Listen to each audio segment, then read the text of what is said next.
Hola, ¿qué tal? Buenas tardes. Damos comienzo a otra emisión de Grandes Maestros, acá con el doctor Luis Japas. Y hoy habíamos quedado frente a la audiencia que íbamos a trabajar al doctor Salvador Massa, ¿puede ser? Exactamente, a pedido acá del conductor del programa. A pedido mío, en realidad siempre fue un personaje, yo por lo menos desde que vi la película que en su momento protagonizó Miguel Ángel Solá, creo que Casas de Fuego. Casas de Fuego, siempre fue un personaje que, digamos, me llamó poderosamente la atención, sobre todo porque tenía unos rasgos así muy apasionados en lo que hacía. Así que vamos a empezar. ¿Quién fue Salvador Massa? Bueno, Salvador Massa es uno de esos grandes maestros que dio nuestro país, maestro de la medicina, y como ejemplo de los tantos que tuvimos, hijo de inmigrantes. Habíamos hablado la charla pasada de ese periodo inmigratorio, cuando hablábamos de Eduardo Pitaluga. Sí. Los padres venían de Italia, de Palermo. Se establecen en Buenos Aires, ahí nace en 1886 su hijo Salvador. Nace acá en Buenos Aires. En Buenos Aires, pero tempranamente se van a vivir a la ciudad de Rauch, en la provincia de Buenos Aires. El padre fallece cuando él tenía 4 años y la madre se tiene que hacer cargo económicamente de sostenerlo, pero siempre priorizando la educación. Y también acá hay otro ejemplo que siempre nosotros repetimos respecto de nuestro amado país, que es la posibilidad que le dio la Argentina siempre a los hijos de inmigrantes de acceder a la educación pública. Y vamos a ver a lo largo de toda esta serie cuántos de estos grandes maestros... Él estudió en el Nacional. Él estuvo en el Nacional de Buenos Aires. Pero ingresó muy joven al Nacional. Ingresó muy joven. Era casi un prodigio, porque ingresó creo que a los 10 años, ¿no? Exactamente, muy tempranamente, muy buen alumno, y posteriormente él quiso hacer la escuela naval. Ah, había querido hacer. Sí, tenía una inclinación por... la milicia. La milicia, pero problemas de salud, que no están muy bien explicados en la historia, determinaron que él no pudiera ingresar en la escuela naval y decidiera, por tanto, estudiar medicina. Sí, hay una versión que habla que los problemas, más que de salud, eran problemas de miopía. Tenía una miopía muy desarrollada por lo que uno por ahí pudo haber leído. Entonces él se vuelca a la medicina. A la medicina, exactamente. Dentro de la carrera, rápidamente él se inclina a todo lo que tiene que ver con la epidemiología y la salud pública. ¿Por qué? No nos olvidemos que fines del siglo XIX se produce esta suerte de boom mundial donde comienzan a encontrarse para muchas patologías agentes etiológicos, paludismo, fiebre amarilla, brucelosis, y la epidemiología como especialidad dentro de la medicina cobra un auge a nivel mundial. Y ya él tempranamente se inclina para esa área del estudio de la medicina. Pero él también trabaja, ¿no? Antes de recibirse de médico, porque necesitaba costearse los estudios. Bueno, él trabaja dentro de la facultad, es nombrado ayudante de la facultad para, de alguna manera, también sostenerse económicamente en el área de investigación, en un laboratorio. En un laboratorio. Exactamente. Bueno, luego él se casa. Ahí sí, hay una anécdota muy simpática. A poco de recibirse, él se casa con quien fuera la mujer de toda su vida, de nombre Clorinda. Y yo sé por qué me preguntas esto, Luis, porque de alguna manera él también es recordado porque, como dijiste, está muy bien expresado en la película Casas de Fuego. Era un hombre muy temperamental, obviamente de sangre italiana, tenía pocas pulgas, como quien dice, y no era políticamente correcto cuando tenía que expresar sus ideas. Era muy frontal, muy fuerte. Y esta anécdota que seguramente por eso la pregunta, cuando él se casa, se acerca a uno de los profesores que había tenido en la facultad para saludarlo, en presencia, acompañado por la esposa, por Clorinda, y este profesor le dice a Clorinda: yo a Salvador le enseñé medicina, usted le va a tener que enseñar educación. Sí,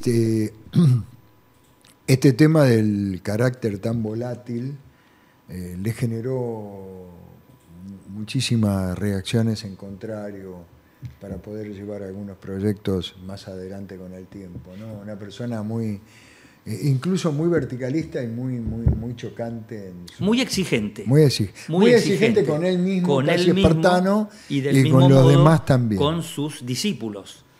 Bueno, pero aparte de que laburó como inspector sanitario y todo esto, también a él, cuando él se recibe, lo mandan, lo nombran en el laboratorio.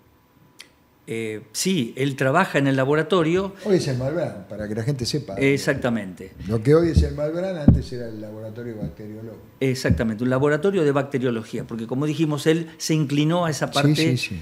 De la investigación epidemiológica.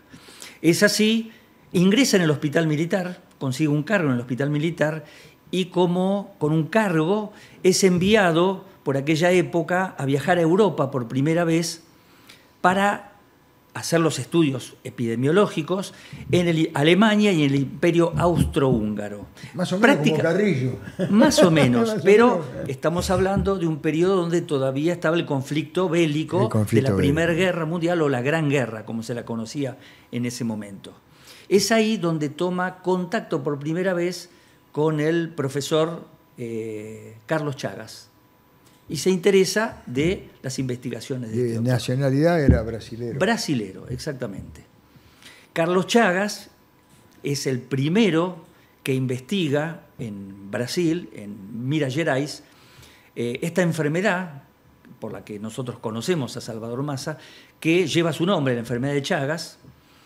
Y todo comienza cuando en 1909, estando en Minas Gerais, Chagas, investigando a un insecto que ellos allá lo conocen con el nombre de barbeiro, que es nuestra vinchuca, encuentra en el intestino de esta vinchuca unos parásitos.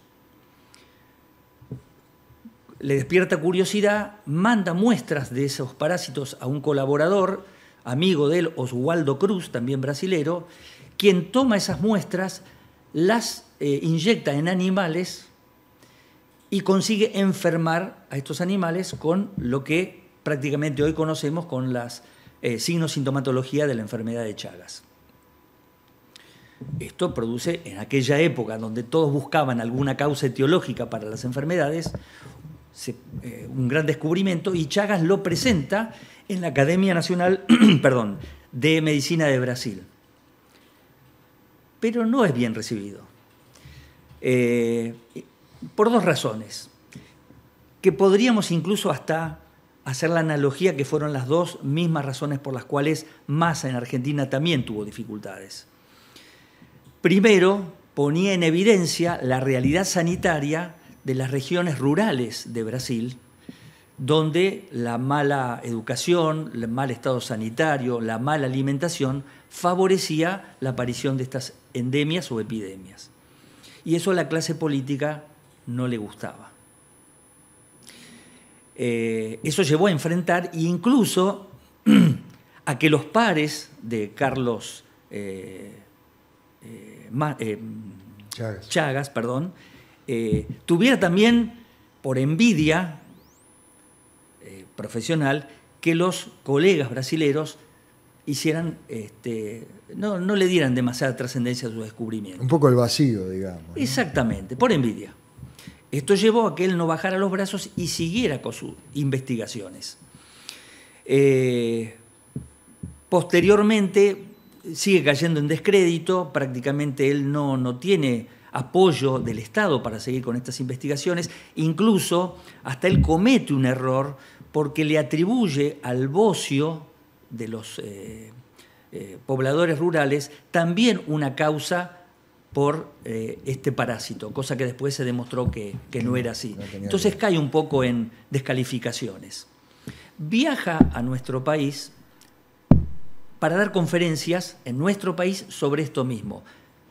Como dije antes, tampoco el ámbito científico le da demasiado valor a esos hallazgos, pero es ahí donde nuestro maestro Salvador Massa toma conocimiento de todas las investigaciones y hace propias esas investigaciones y presenta un proyecto de investigación de esta enfermedad y otras patologías endémicas en el interior profundo de nuestro país. En algún momento, para llegar a un orden, ¿él no trabajó también bajo las órdenes de José María Pena? Sí, al principio, cuando estaba terminando la facultad y los primeros años, en ese periodo José María Pena estaba a cargo de la asistencia pública. Y él, como dijimos antes, inclinado al área epidemiológica, también trabaja bajo las órdenes de José María Pena. ¿Y lo hacen cargo del Lazareto? Sí. El primer trabajo realmente trascendente que tiene Salvador Massa es hacerse cargo del lazareto que existía en la isla Martín García, donde debían parar todos los pasajeros que venían por barco de Europa y hacer una cuarentena, porque no había tratamientos, no había antibióticos, y la única forma de saber que no entraran gérmenes, parásitos a nuestro país era mantenerlos en cuarentena. Los que se enfermaban eran aislados, eran tratados, y aquellos que se morían, sus cuerpos eran cremados en un crematorio que existía ahí y que todavía se puede visitar en la isla Martín García. Eso es algo que me interesa mucho recalcar. Los que no conozcan la isla Martín García, vayan a visitarla porque está los restos, lo que era el lazareto, y también los restos muy bien conservados de lo que era el crematorio de la isla Martín García. Crematorio de la isla. Hasta acá tenemos un tipo que desarrolló su carrera en el Laboratorio Bacteriológico Nacional, estuvo en el lazareto y toma, digamos, el tema de Chagas, donde toma, digamos, a la vinchuca como vector, ¿no? Porque uno lo que recuerda que él mandaba quemar o recomendaba que se quemaran los techos de paja. Los ranchos. Exactamente, porque era donde el bicho habitaba. Exactamente. Y la mejor forma de erradicarlo era quemándolo. Destruyendo al vector que era la vinchuca. Ahora, hubo otro personaje también, pero que no era brasilero, era francés. Así es. Vos te referís al doctor Charles Nicolle. Sí, señor. Massa viaja nuevamente a Europa, en este caso a Francia, donde toma contacto en el Instituto Pasteur con el doctor Charles Nicolle, que años más adelante sería Premio Nobel de Medicina. Charles Nicolle estaba desarrollando su tarea en dos protectorados franceses o colonias, que eran Argelia y Túnez. Él visita, por supuesto, aprende todos los conocimientos que Nicolle le provee.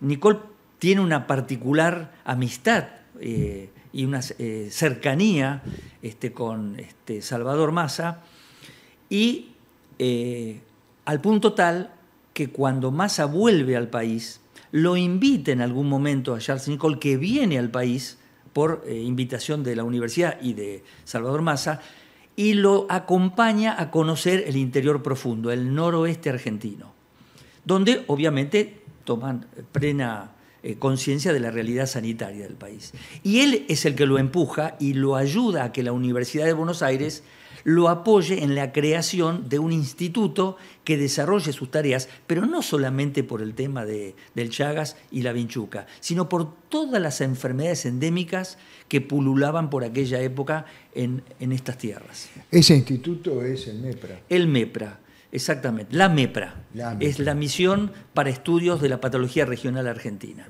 Para muchos era la Misión Massa.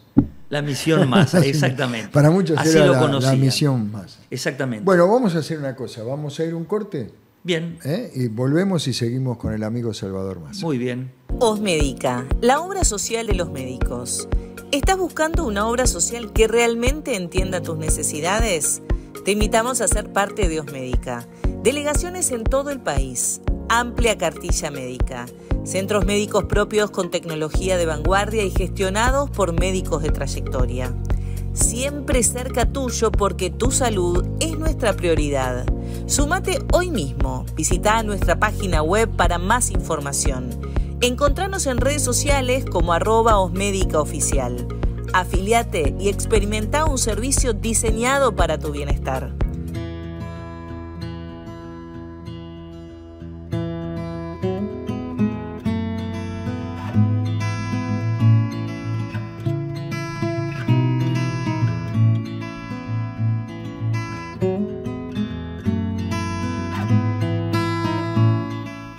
Bueno, volvemos de la pausa y seguimos acá con Luis y seguimos con el doctor Salvador Massa. A ver, ¿a dónde habíamos llegado? Hasta la MEPRA. Hasta la MEPRA, bueno. Aclaremos a la gente qué era la MEPRA o Misión Massa. Misión Massa. Como dijimos hace instantes, Massa, con el apoyo importantísimo de Charles Nicolle, logra que la Universidad de Buenos Aires dé los elementos económicos para fundar una misión en el noroeste argentino, específicamente en la ciudad de Jujuy, construye un edificio pensado para esta tarea, edificio que todavía se conserva, e invito a los que no conozcan Jujuy, cuando vayan, que conozcan el edificio, que es la sede del rectorado de la Universidad Nacional de Jujuy. Como dije, construyen ese edificio, se lleva a muchos colaboradores para hacer el trabajo de campo, porque en esto también a mí me gusta hacer siempre una distinción. Dentro de los médicos que se dedicaron al sanitarismo, hay un grupo, como pueden haber sido Eduardo Pitaluga, José María Pena, incluso el propio Carrillo, que eran sanitaristas de gestión, que eran los que desarrollaban planes para apoyar una gestión política o administrativa. Y estaban los sanitaristas de campo, que eran los que iban a trabajar donde estaban los problemas, a investigar y tratar de encontrar una solución. De hecho, es muy conocida, y creo que la película lo refleja, ese comentario que hace Massa cuando trataba de que le financiaran este proyecto, diciendo, ¿cómo puede ser que el 70% de los médicos atiendan en Buenos Aires cuando el 70% de las patologías y los enfermos están en el interior del país? Desarrollado el proyecto, inicia su trabajo, innumerable cantidad de En tu opinión personal, ¿eso sigue pasando aún? De alguna manera sí también. Sí, bueno, lo vivimos, ¿no? Cuando uno ve estadísticamente la distribución geográfica de los médicos es bastante irregular. Hay en el Capital Federal la concentración de profesionales es enorme y en provincias alejadas es muy baja esa concentración, donde hay incluso ausencia de especialistas. Te decía que el trabajo de él no solamente se limitó a la investigación básica, bacteriológica en la MEPRA, sino que hacían tareas de campo. Iban a las distintas poblaciones rurales, aborígenes, e incluso, vos lo sabés muy bien, hasta llegaron a tener un tren, un vagón, que recorría el noroeste argentino, llegando incluso hasta Bolivia y Chile, para recabar información sanitaria y hacer los estudios de investigación de todo tipo de epidemias del noroeste. El vagón era el E600. Conocido como el E600, que lamentablemente se perdió, no sabemos a dónde fue a parar. No se sabe dónde no fue. quedó ningún resto de ese vagón. Como pieza de museo, lamentablemente no. Sí la MEPRA, como dije antes, porque es la actual sede del rectorado de la Universidad de Jujuy. Ahora, él establece también una relación, si mal no me equivoco, con el creador de la penicilina. Así es. Cuando aparece, por un descubrimiento casual, la penicilina, como un arma antibacteriana, antimicrobiana, se produce la nueva etapa de la medicina, porque hasta ahora era descubrir los agentes etiológicos y se avisoraban nuevos descubrimientos que pudieran llevar al tratamiento efectivo de las patologías infecciosas. Él toma contacto con Fleming y con la idea de tratar de producir en nuestro país la penicilina. Así como hablábamos hace un rato de su visita al Imperio Austrohúngaro cuando estaba la Gran Guerra o Primera Guerra Mundial, esto ocurre cuando todavía se estaba el conflicto bélico de la Segunda Guerra Mundial. Logra que Fleming le autorice la fabricación, pero no solo eso, Massa fabrica y le envía muestras para que él coteje la calidad de la producción y le dicen que era perfectamente compatible con lo que ellos estaban produciendo. O sea, él estaba en condiciones de producir penicilina acá en el país. ¿Qué pasó? Bueno, lo que pasa siempre. Se necesitan fondos, criticaban que no había un organismo de control sobre la calidad de la penicilina que eventualmente podía llegar a producir Massa, y cuando no, la envidia de muchos otros colegas que decían que Massa en esto estaba haciendo un negocio, o pretendía hacer un negocio, con lo cual se quedó sin la posibilidad de producir penicilina en nuestro país. Hasta ahí un perfil bastante completo. ¿Qué pasó después con Massa? Bueno, hay una década que siempre la mencionamos, que es la década infame, la década del 30, cae el gobierno democrático de Irigoyen, entra la aristocracia o la oligarquía porteña y, por supuesto, empiezan a desfinanciar el proyecto de Massa, tanto por parte del Estado como parte de la universidad.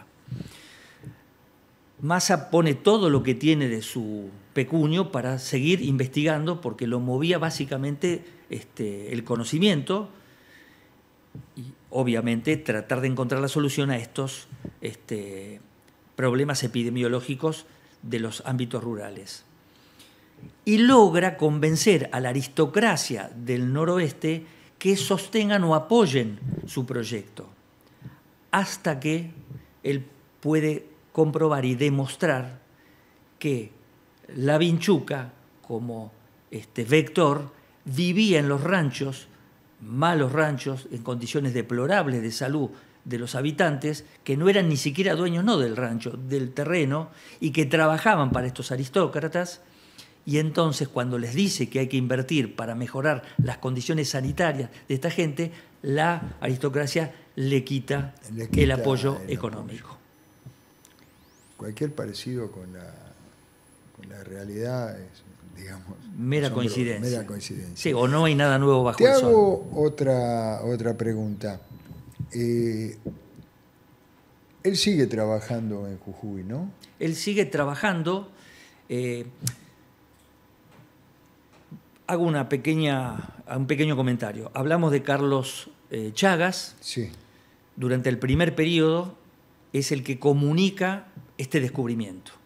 Después viene un periodo donde, a pesar de seguir investigando, no se le da mayor trascendencia. Y cuando Massa, como dije anteriormente, toma conocimiento y promueve este desarrollo de investigación, pasa a ser Salvador Massa el referente mundial de esta investigación. Seguramente también ayudado por Charles Nicolle. Al punto tal que lo llaman de muchos lugares del mundo a dar conferencias. Algunos él no va porque prefiere quedarse a trabajar en la MEPRA. Se suma el hijo de Chagas al equipo de Massa. Son muchísimos investigadores que quieren ir a trabajar con Salvador Massa Jujuy por la seriedad, A pesar de que era medio maltratado. Bueno, no era maltratador. A ver, yo digo, siempre hay una confusión. Cuando uno es estricto, primero con uno mismo, tiene derecho a ser estricto con los colaboradores. Y yo creo que él era un hombre absolutamente exigente, pero daba todo de sí para este trabajo que lo tenía tan obsesionado. Y decime, para ir redondeando el final de la historia, tenemos entendido que no muere en la Argentina. No, exactamente. Salvador Massa, a los 60 años, va a un congreso a Brasil, que lo invitan, como dije anteriormente, y luego va a un congreso a la Ciudad de México que versaba sobre el tema de brucelosis, que era otra de las tantas epidemias que afectaban o azotaban el norte de nuestro país. Y estando ahí, desde Monterrey, un investigador lo invita a dar unas charlas sobre específicamente la tripanosomiasis americana o enfermedad de Chagas-Massa, y ahora quisiera aclarar también por qué Chagas-Massa, y dando estas conferencias en Monterrey, muere a los 60 años de edad. Había una versión, dos cosas. La primera, aclararnos por qué Chagas-Massa. Claro. En los primeros años la enfermedad se conoció como la enfermedad de Chagas porque fue el descubridor del parásito y del vector que generaba esta enfermedad. Pero como dije, había algunas equivocaciones en cuanto a las manifestaciones clínicas. Básicamente le endilgaron que él decía que el bocio era consecuencia de la enfermedad cuando se comprobó posteriormente que no lo era.